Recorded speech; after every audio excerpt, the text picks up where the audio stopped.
அரஹோயா உள்பாணி இல்லாத நாடுதா எங்கும் இல்லையா அரஹோயா அவனுடைய பாறை கிடைக்காத பேருதா எங்கும் இல்லையா அரஹோயா அர சாமியோ சாமி அப்படி இருந்துட்டா சாமி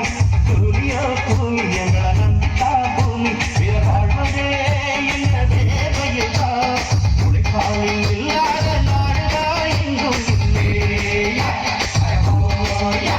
அவனுடைய பாறை கிடைக்காத பேருதா எங்கும் இல்லையா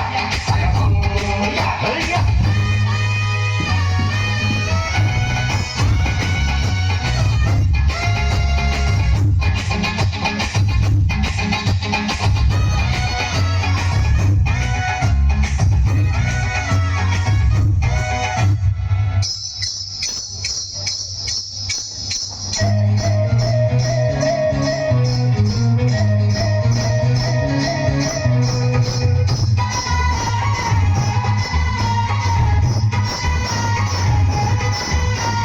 தலைமையில சாப்பாடு கொண்டாடும் பப்பக்கிழங்கு அம்மம்மா அங்கம்மா சில போல ஷோக்காக உன்னை சாப்பிட்டு போட்டுட்டா